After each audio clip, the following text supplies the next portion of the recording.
High and love சேனலை subscribe பண்ணாமல் இருந்தீங்கன்னா மறக்காம சப்ஸ்கிரைப் பண்ணிருங்க.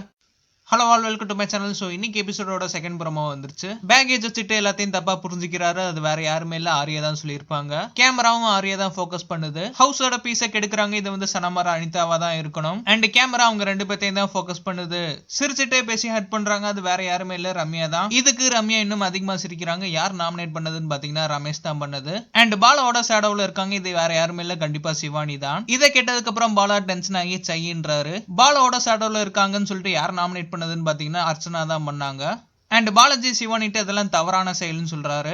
அண்ட் சிவானி ரம்யா அண்ட் அஜித் யோ என்னை நாமினேட் பண்றதுக்கு வேற ரீசனே இல்லையான்னு சொல்லிட்டு கேக்குறாங்க. சோ கண்டிப்பா பாத்தீங்கன்னா அவங்களும் ஆரியா தான் நினைச்சிருப்பாங்க. பாலா ஆரியா தான் கெஸ் பண்ணிருப்பாரு. ரம்யா சொல்லவே வேணாம், ஆரிக்கு அகைன்ஸ்டா தான் இருப்பாங்க. அண்ட் அஜித் அதுக்கு மேல சொல்லவே வேணாம், ஆரிக்கு அகைன்ஸ்டா தான் அவரும் இருப்பாரு. அண்ட் ஃபைனலா பாத்தீங்கன்னா அஜித்தும் நாமினேஷன்ல இருக்காரு. சோ பாலாக்கு தெரிஞ்சு போச்சு அஜித் தான் எலிமினேட் ஆக போறாரு. அண்ட் அஜித்தே கேக்குறாரு உன்னோட வீக் கண்டஸ்டன்ஸ் யாரும் இருக்காங்களான்ட்டு. இதுக்கு அஜித் ரிப்ளைவா என்னோட வீக் கண்டஸ்டன்ஸ் யாருமே லிஸ்ட்ல இல்லைன்னு சொல்றாரு.